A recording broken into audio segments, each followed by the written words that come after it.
चैतन्यचन्द्राय नमो नमस्ते। चैतन्यचन्द्राय नमो नमस्ते।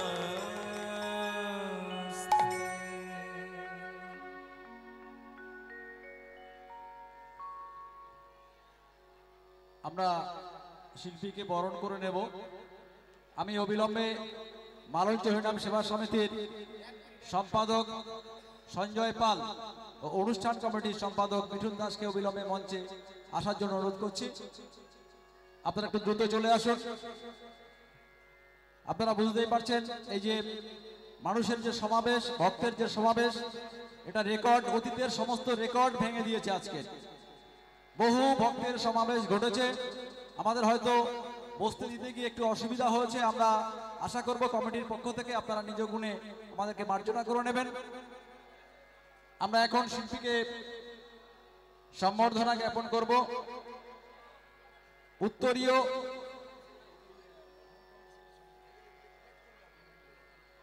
আমরা শিল্পীকে সম্বর্ধনা জ্ঞাপন করবেন মালঞ্চ হরিনাম সেবা সমিতির মূল কমিটির সম্পাদক মাননীয় সঞ্জয় পাল।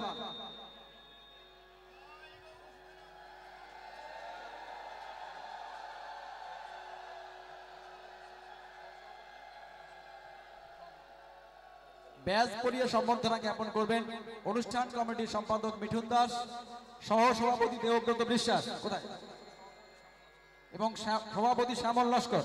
দ্রুত চলে আসো মঞ্চে, তাড়াতাড়ি তাড়াতাড়ি।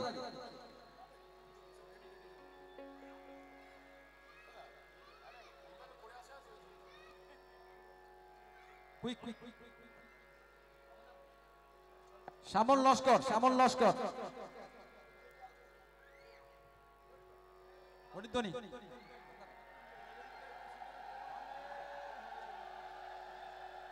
বিশেষ ঘোষণা, একটা ভিভো ফোন হারিয়ে গেছে, যদি কেউ পেয়ে থাকেন তাহলে কমিটির কাছে জমা দিয়ে যাবেন। একটা মোবাইল ফোন হারিয়ে গেছে, যদি কেউ পেয়ে থাকেন কমিটির কাছে জমা দেবেন। হ্যালো হ্যালো, জয় নিতাই। উপস্থিত সকল কৃষ্ণ অনুরাগী গৌর ভক্তবৃন্দের চরণে আমার কোটি কোটি দণ্ডবৎ প্রণাম। আমার সকল গুরুবর্গের চরণে আমার শত সহস্র কোটি দণ্ডবৎ প্রণাম। এই মালঞ্চ হরিসভা, এই হরিসভাতে আজ বিপুল মানুষের, বিপুল ভক্তের সমাগম আজকের এখানে হয়েছে। আমি এই মালঞ্চ হরিসভাতে আমি এর আগেও 2-3 বার এখানে গান করে গেছি, আমি এখানে অনুষ্ঠান করে গেছি, তবে সেটা অনেক বছর আগে। কিন্তু টিভির অনুষ্ঠানের পর এই প্রথম মালঞ্চ হরিসভায় আসা। আজকের হাজার হাজার মানুষ ভক্ত, তারা সবাই দ্রুত এখানে এসেছেন। শুধু মাথায় আমি দেখতে পাচ্ছি এত মানুষের ঢল। বেশি বিশেষ করে আজকের গান তো শুনতেই এসেছে, কীর্তন শুনতে তো এসেছে, তবে বেশিরভাগ মানুষের মনে একটাই চাহিদা, জি বাংলার পদ্মকলস একবার দেখবো, ওই জন্য বেশি এসেছে। সেইটা একটু আমি জানি। তো যাই হোক, এটা হচ্ছে আপনাদেরই আশীর্বাদ, আর আপনাদের আশীর্বাদ ছাড়া এগুলো কিছুই নয়, এবং ঈশ্বরের আশীর্বাদ। এই কীর্তন গান বাঙালি মানুষের শুধু নয়, সারা পৃথিবীর প্রত্যেকটি মানুষের যে কত হৃদয়ের রত্ন এবং হৃদয়ের কথা, সঠিকভাবে যদি আমরা সেগুলোকে পালন করতে পারি তাহলে আমরা সঠিকভাবে কিন্তু সেই কীর্তনের আস্বাদন করতে পারব। আজকের আপনার এখানে হাজার হাজার ভক্ত এসেছেন, আপনাদের সবার চরণে আমার একটাই প্রার্থনা থাকবে, আপনারা দল বেঁধে চারিদিকে ছুটে যান কীর্তন শুনতে। শুধু আপনাদের চরণে প্রার্থনা, আপনারা সত্যিকারের পদাবলী কীর্তন আস্বাদন করবেন। যে পদাবলী কীর্তনে কৃষ্ণের প্রতি ভক্তি বৃদ্ধি হয়, প্রেম বৃদ্ধি হয়, ভগবানের প্রতি প্রেম ভক্তি বৃদ্ধি হয়ে ঈশ্বরের পথে আরো বিশেষ করে অগ্রসর হয়ে যায়, সেই কীর্তনগুলো আপনারা আস্বাদন করুন। কেননা শুদ্ধ কীর্তন ছাড়া ভগবানের প্রতি প্রেম হওয়া সম্ভব নয়, আর ভগবানের প্রতি প্রেম জন্ম না নিলে ভগবানকে পাওয়াও কিন্তু সম্ভব নয়। সুতরাং সেই প্রেম ভক্তি হলো আসল কথা, সেগুলোই যেন আপনারা আস্বাদন করেন বেশি করে, সেগুলোই যেন আস্বাদন করেন বেশি করে। সুতরাং মীরা কহে বিনা প্রেম সে না মিলে নন্দলালা। আপনি ভগবানকে কত টাকার সম্পত্তি দিলেন, কত বড় মন্দির করলেন, কত ভরি সোনার হার দিলেন, এটা কিন্তু ভগবান কোনোদিন দেখে না। ভগবান শুধু একটাই জিনিস দেখেন, যে যখন তাকে আপনি ডাকছেন তখন আপনার হৃদয়ে তার প্রতি অফুরন্ত ভালোবাসা আছে কিনা। যদি ভালোবাসা থাকে তবেই তিনি আসবেন, না হলে তিনি আসবেন না। সোজা কথা, এর থেকে বড় কথা হবে না, এর উপরে কোনো কথাই হবে না, কোনো যুক্তি, কোনো শাস্ত্র, কোনো তর্ক, কোনো বিচার, এসব কিচ্ছু চলবে না। আপনি যদি মানুষের মতো মানুষ না হন, তাহলে আপনি যত বড় শিক্ষাগত যোগ্যতা লাভ করুন না কেন, আপনি সমাজে কোনো আপনি ভক্তির স্থান পাবেন না। জগতে প্রচুর শিক্ষিত রয়েছে, শিক্ষিত নিশ্চয়ই হওয়া ভালো, জ্ঞানী হওয়া নিশ্চয়ই ভালো, শাস্ত্র পড়া, পড়াশোনা করা, বিজ্ঞান জানা, তর্ক সবই ভালো, কিন্তু সমস্ত পড়াশোনার ঊর্ধ্বে পড়াশোনা হচ্ছে নববিধা ভক্তি লাভ করা। আপনি সব পড়াশোনা করলেন কিন্তু ভক্তি লাভ করতে পারলেন না, তাহলে আপনার সমস্ত পড়াশোনাটাই বেকার হয়ে গেল। ভক্তি হলো আসল কথা। আপনি যদি ভক্তি লাভ করতে পারেন তাহলে সকল ভক্তির সার আপনি পাবেন। ওই জন্যই আপনারা চারিদিকে খুঁজে দেখুন, যেখানেই তাকিয়ে দেখবেন শুধু ভগবানেরই করুণা, শুধু করুণাটা খুঁজে নিতে হয়। খোঁজার জন্য গুরুচরণ আশ্রয় করতে হয় বাবা। সমুদ্রের তলায় ডুব দিলে কোথায় গেলে প্রবাল রত্ন মুক্ত আছে, এটা যেমন একটা ডুবুরি জানে, তেমনি সঠিক ভক্ত হলে তবেই সে জানবে যে কীর্তন সমুদ্রে, প্রেম সমুদ্রে কোথায় প্রেম রূপী রত্ন লুকানো রয়েছে, তবেই সেটা পাওয়া সম্ভব। একটা সাধারণ মানুষ কি জলের তলায় ডুব দিলে সে কি রত্ন তুলে আনতে পারবে? পারবে না। তার জন্য ডুবুরি হওয়া প্রয়োজন, ডুবুরি ছাড়া সেটা পারবে না। তেমনি এই কীর্তন হচ্ছে বিরাট বড় সমুদ্র, এই সমুদ্রের মধ্যে কোথায় প্রেম রত্ন লুকিয়ে রয়েছে সেটা সঠিক ডুবুরি না হলে, সঠিক ভক্ত না হলে সেই প্রেম রত্ন আপনি কুড়িয়ে পাবেন না। তাই মায়েরা, বাবারা, চারিদিকে যা দেখছেন সবই ভগবানের করুণা। যে নিঃশ্বাসটা আপনি নিচ্ছেন বায়ু, ওটাও ভগবানের করুণা। যে আলোটা আপনি পেয়েছেন ওটাও ভগবানের করুণা। সবই ভগবানের, ঈশ্বরের কৃপায় আপনি পেয়েছেন। এই ভক্তি যদি অন্তরে নিয়ে ঈশ্বরকে অফুরন্ত ভালোবাসা দিয়ে ডাকতে পারেন, তবেই আপনি ভগবানের সান্নিধ্যে যেতে পারবেন, নইলে নয়। তাই মায়েরা, ভগবানকে খোঁজার জন্য তীর্থে তীর্থে ঘুরতে হবে না। ঘোরা তো খুবই ভালো, কিন্তু সকল তীর্থে যাওয়ার আগে আগে নিজের মন তীর্থে তাকিয়ে দেখো, তোমার মনকে, হৃদয়কে আলো করে কোন ভগবান বসে রয়েছে, আগে তাকে ডেকে নাও। ওই জন্যই তো কবি গান লিখেছে, দেখ দেখি মন নয়ন মুদে ভালো করে, আলো করে বসে কে আছে রে তোর ভাঙা ঘরে। দেখ দেখি মন নয়ন মোদে ভালো করে, আলো করে বসে কে আছে রে তোর ভাঙা ঘরে। দেখ দেখি মন নয়ন মোদে ভালো করে। ও মায়েরা, চোখ বন্ধ করলে কি দেখেন? কি হলো, কি হলো? চিৎকার নয়, চিৎকার নয়, আস্তে আস্তে। ও মায়েরা, চোখ বন্ধ করলে কি দেখা যায়? মায়েরা বলছে চোখ বন্ধ করলে দেখা যায়। কি বলছো বাবু কীর্তন করতে এসে? চোখ বন্ধ করলে তো সব অন্ধকার। ও মায়েরা, আমি আপনার চোখ বন্ধ করতে বলেছি, সেটা জাগতিক চোখ। বাহ্যিক চোখ বন্ধ করে জ্ঞান চক্ষুর উদয় করে আপনি একবার দেখুন, দেখবেন আপনার হৃদয়ে মনোপ্রাণ আলো করে কোন ভগবান আপনার হৃদয়ে বসে রয়েছে। দেখ দেখি মন নয়ন মুদে ভালো করে। একটা কথা জেনে রাখবেন, বাইরের চোখ বন্ধ না হলে ভেতরের চোখটা কখনো জাগে না। ভেতরের চোখটাকে জাগ্রত করতে গেলে বাইরের চোখটাকে বন্ধ করতে হবে। কেননা বাইরের চোখটা দেওয়া হয়েছে আপনাকে জগতের রূপ দেখার জন্য, আর অন্তরের চোখটা, ভেতরের চোখটা দেওয়া হয়েছে ভগবানের রূপ দেখার জন্য। আপনি এই চোখ দিয়ে নদী, নালা, সমুদ্র, পাহাড়, পর্বত, ঘর বাড়ি সব দেখতে পাবেন, কিন্তু ভগবানকে দেখতে পাবেন না। ভগবানকে দেখার জন্য দুই ভুরুর মাঝখানে একটা নয়ন আছে, সেই নয়নের নাম প্রেম নয়ন। সেই প্রেম নয়নটা যতদিন উন্মিলিত না হচ্ছে ততদিন আপনি ভগবানকে দেখতে পাবেন না। আর সেই নয়নটা যদি একবার উন্মিলন করতে পারেন তাহলে দেখবেন আপনার হৃদয় মাঝে আলো করে কোন ভগবান বসে আছে। কত যে ধুলো মাটি ছাই, খাট বিছানা দূরের কথা, আসন খানাও নাই। কত যে ধুলো মাটি ছাই, খাট বিছানা দূরের কথা, আসন খানা। ও মাইরা, এই দেখো এরা লাস্টে এসেছে, ফার্স্টে বসবে। এর এই একটা অভ্যেস,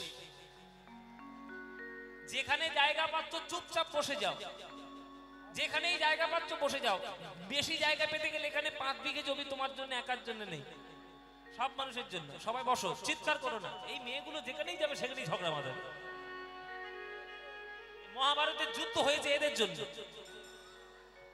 চিরকাল যুদ্ধ হয় 3টে কারণে বাবা, আমি বলি শাস্ত্রের বচন, চিরকাল যুদ্ধ হয় 3টে কারণে: ভূমি, রাজ্য, নারী।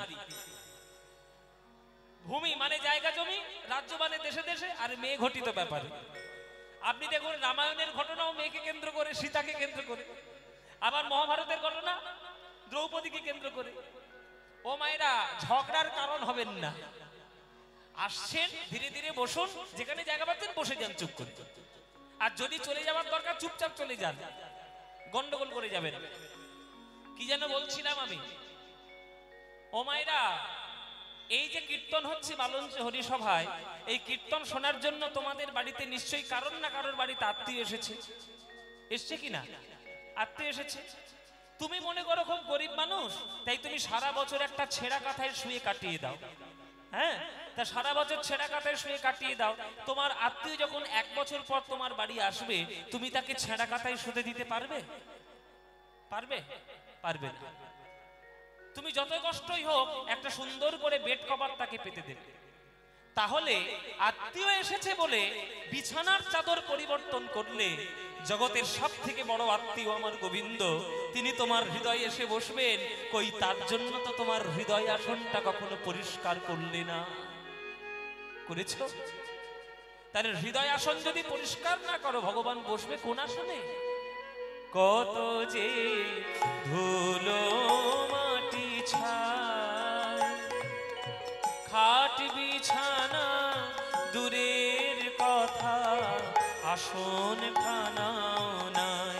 কত যে ধুলো মাটি ছাই, খাট বিছানা দূরের কথা, আসন খানা।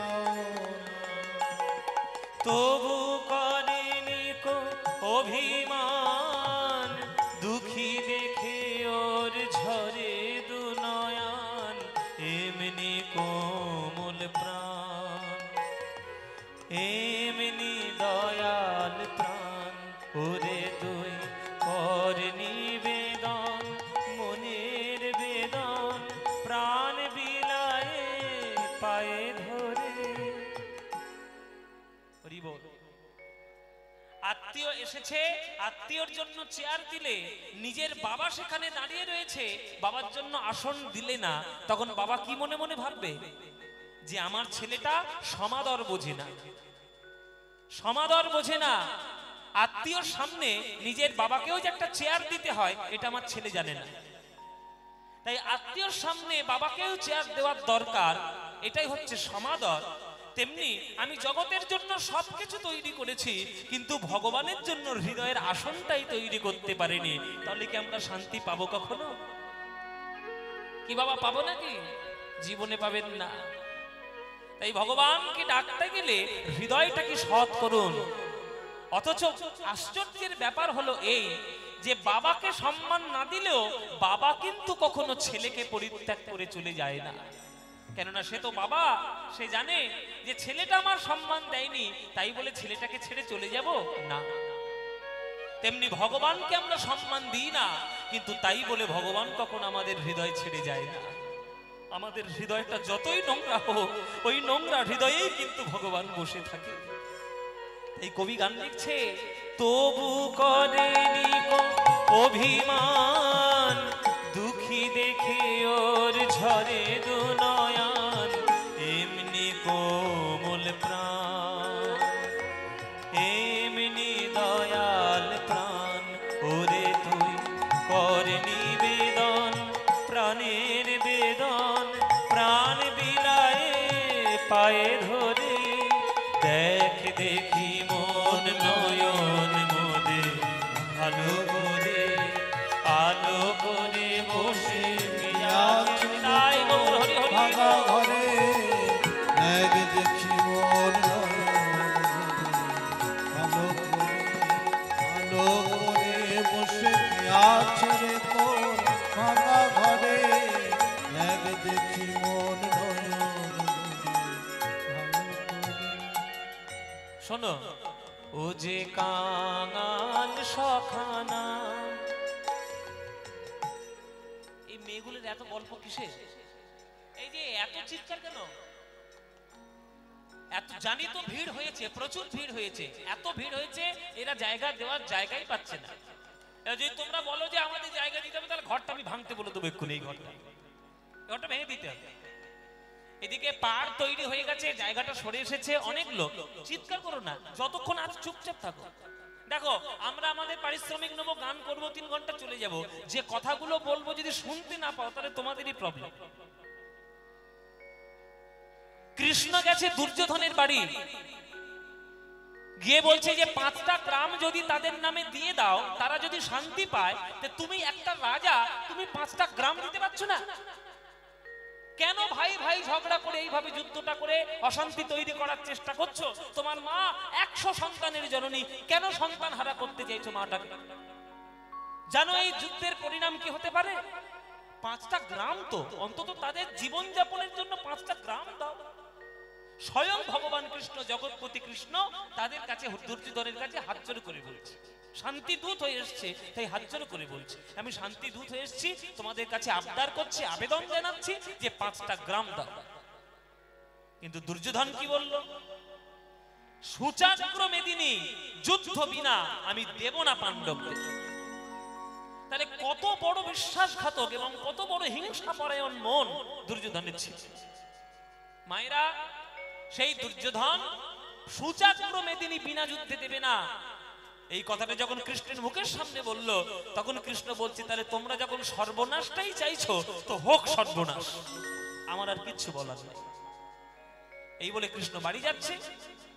শকুনি এসে দুর্যোধনের মাথা আবার খেয়েছে। এই ভাগ্নে, আমার ভাগনা হয়ে তোমার এই বুদ্ধি হলো? ওই কৃষ্ণকে আগে নিজের দলে ফেরাও। তুমি যতই শক্তিশালী হও না কেন, তুমি কৃষ্ণকে চেনো না। ও বেটা যেদিকে থাকবে সেই দল জিতবে, ওকে নিজের দলে টানো। তখন দুর্যোধন বলছে, আমি কি করে টানবো, আমি তো তাড়িয়ে দিলাম। তখন বলছে, ওসব চিন্তা করো না, আমি শুনেছি বৃন্দাবনের কৃষ্ণ ছিল পেটুক, ও খেতে বড় ভালোবাসে, ওর জন্য খাবারের ব্যবস্থা করো। মায়েরা, চটপচস্য লেজ্জ পেয়েও 56 ব্যঞ্জন রান্না করেছে কৃষ্ণের জন্য। গিয়ে বলছে, কৃষ্ণ তুমি তো শান্তি দূত, আমার বাড়িতে না খেয়ে চলে গেলে আমার অকল্যাণ হবে, তো তুমি আমার বাড়িতে খেয়ে যে। কৃষ্ণ বলছে, কি তোমার বাড়ি আমি খাবো? বিষয়ের অন্ন খাইলে মলিন হয় মন, মলিন মনে নাহি হয় কভু কৃষ্ণেরও ভজন। যারা বিষয়ী লোক, তাদের অন্ন আপনি খাবেন, আপনার মনটাও বিষয় হয়ে যাবে। আমি তোমার অন্ন গ্রহণ করব না। দুর্যোধনের 56 ব্যঞ্জন পরিত্যাগ করে কৃষ্ণ কার বাড়ি গেছিল বাবা? বিদুরের বাড়িতে। আপনারা সবাই জানেন বিদুরের বাড়িতে। দরজার কড়াটা নেড়ে বলছো, গো বাড়িতে কেউ আছো নাকি? আমাকে একটু খেতে দিতে পারো, বড্ড খিদে পেয়েছে আমার। বিদুরের স্ত্রী দরজা খুলে দিচ্ছে, ভগবান কৃষ্ণ সামনে দাঁড়িয়ে। প্রভু তুমি ক্ষুধার্ত আমার দুয়ারে, এসো প্রভু, এসো এসো এসো, আমার জীবন ধন্য হয়ে গেছে, তুমি আমার ক্ষুধার্ত হয়ে আমার দুয়ারে এসেছো। কিন্তু প্রভু বড্ড গরিব মানুষ আমরা, কি দেব তোমায়, কিচ্ছু তো দেওয়ার নেই। আমার স্বামী কিছু কলা নিয়ে এসেছিল রাত্রির বেলায়, ওইগুলোই আছে, আর তো কিছু নাই। কৃষ্ণ বলো ওইটাই দাও, ওইটাই দেব, ঠিক আছে আমি নিয়ে আসছি প্রভু। এই বলে কলা নিয়ে এলো, কলা নিয়ে এলো কৃষ্ণকে খাওয়াবে বলে। মায়েরা কলাটা ফেলে দিয়ে কলার খোসা নিয়ে গোবিন্দের হাতে তুলে দিল। আর গোবিন্দ কিছু না বলে হাসতে হাসতে বিদুরের স্ত্রীর মুখের দিকে তাকিয়ে ওই কলার খোসা খাচ্ছে।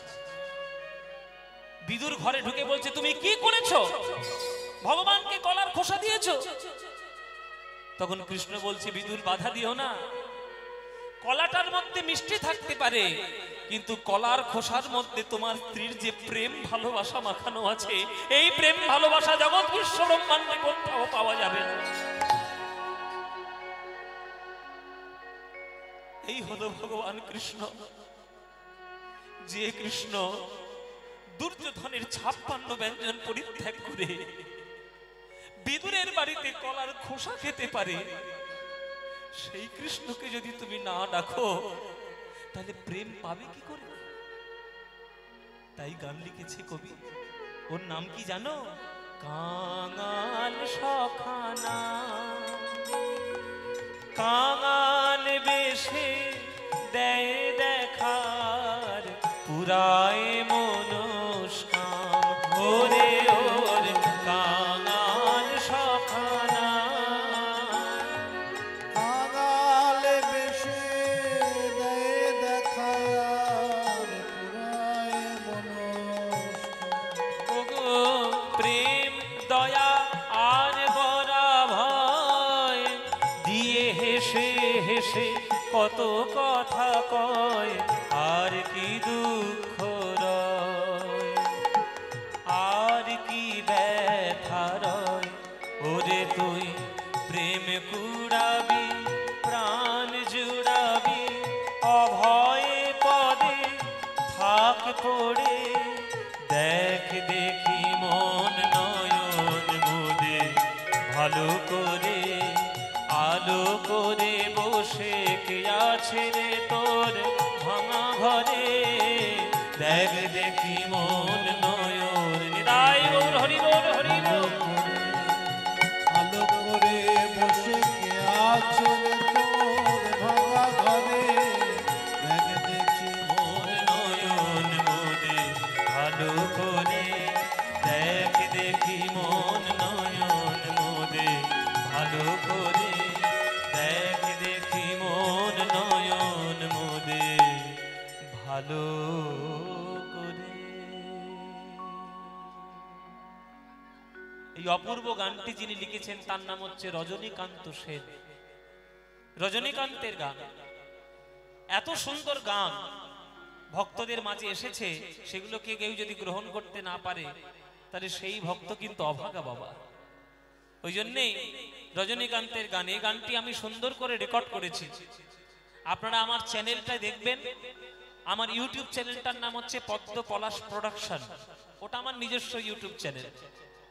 হ্যাঁ, তো এই পদ্ম পলাশ প্রোডাকশন চ্যানেলটায় যাবেন, গিয়ে দেখবেন এই গানটা সেখানে গাওয়া আছে, এত সুন্দর করে মিউজিক করে সেখানে করা হয়েছে, একবার শুনে দেখবেন।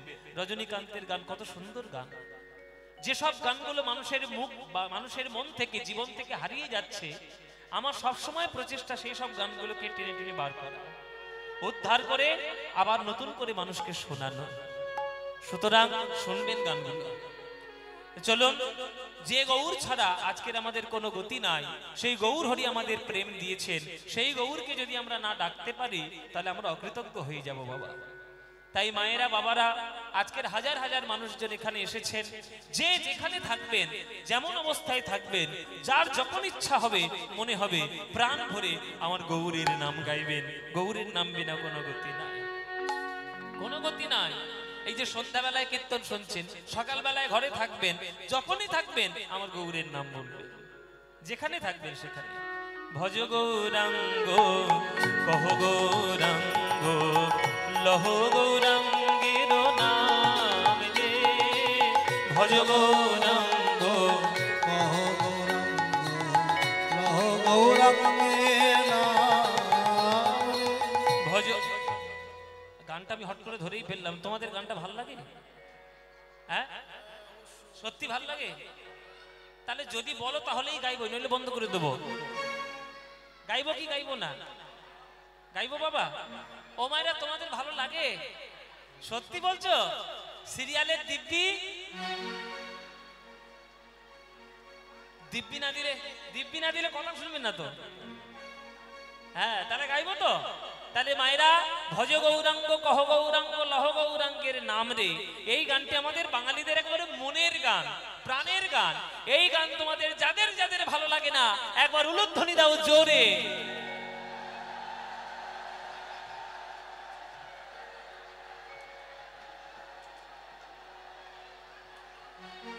দেখো, সাতকান্ড রামায়ণ পড়ে সীতারামের মাসি,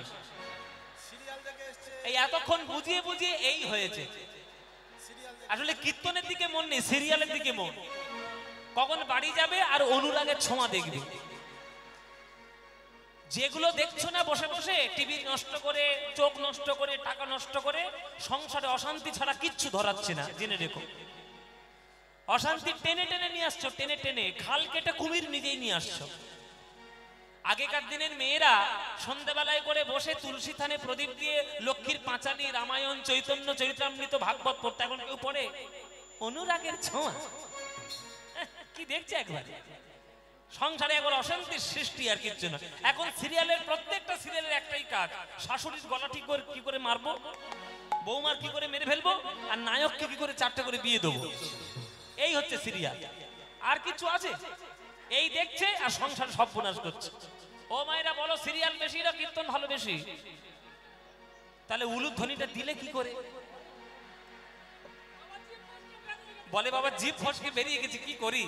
তাহলে ভুল যখন হয়েছে, এইবার যারা যারা এই গানটা ভালোবাসো, এইবার উলুধ্বনিটা তারাই দাও দেখে।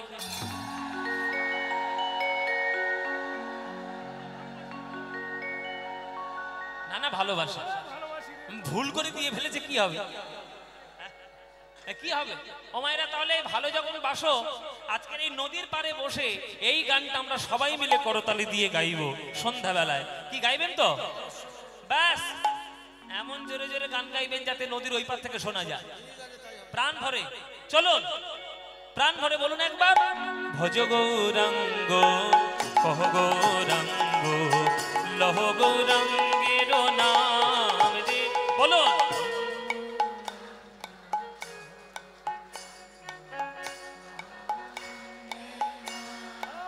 বাহ, এই তো। ভজ গৌরাঙ্গ কহ গৌরাঙ্গ লহ গৌরাঙ্গের নাম রে। বলো, ভজ।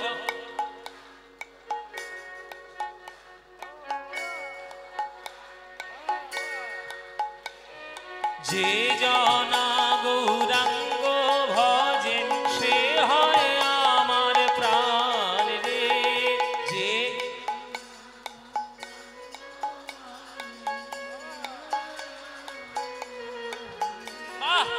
যে জনা গৌরাঙ্গ ভজে, সে হয় আমার প্রাণ রে।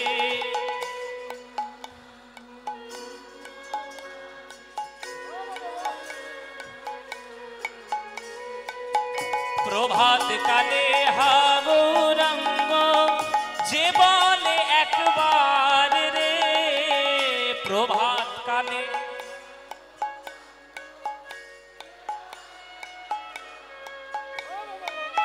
সেই জন আমার হয়, আমি হই তার রে। সেই জন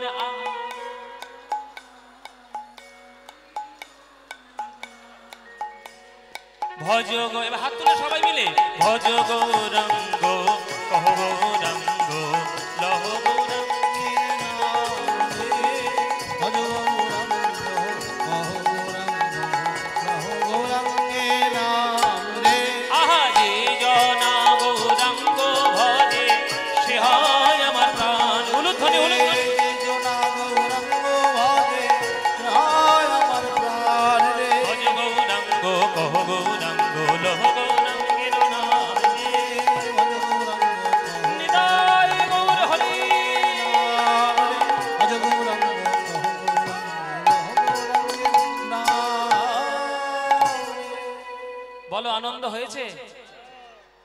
হয়নি? এই আনন্দ আর কোথাও পাবে? এই আনন্দ পেতে গেলে প্রত্যেক বছর এই মালঞ্চ হরি সবাই কীর্তন শুনতে আসতে হবে। আসবেন তো? ব্যাস, আপনারা সবাই এলে আনন্দ হবেই হবে। শুদ্ধ সংকীর্তনে যে আনন্দ আছে, যতই তোমার কানের ধারে ডিজে বাজাক ওই রকম আনন্দ নাই। এখন আনন্দের জন্য কানের ধারে ঘুপ ঘুপ ঘুপ ঘুপ এইগুলোই উঠেছে। মায়ের কানের ধারেও বাজাচ্ছে, দুর্গা কালী কিচ্ছু মানছে না, সবার কানের ধারে বাজাচ্ছে। করলে হবে না কিছু, প্রাণ ভরে গাইতে হবে হরিনাম, তাছাড়া কোনো উপায় নেই। চলুন, আজকের আপনারা হাজার হাজার ভক্ত এসেছেন, আজকের আমরা যে লীলা, যে কথা আজকে আমরা আস্বাদন করব, সেই কথা মন দিয়ে আজকের শুনবেন। কেননা আজকের এমন একটা দিন, এই রাতটা পেরোলেই আগামীকাল একটা বিশেষ তিথি আমাদের আসবে। আগামীকাল কি হবে? শিবরাত্রি। শিব ঠাকুরের করুণা পেলে ভক্ত কোন স্তরে যেতে পারে, আজকের আমরা লীলা সংকীর্তনের মধ্যে আমরা তাই দেখব। আজকে আমরা এমন একজনের কথা বলবো, যার জীবন, যার সম্পূর্ণ তার ভক্ত জীবনটি নির্ভর করছে শিব ঠাকুরের করুণার উপর। তাই আজকের আমরা আস্বাদন করব।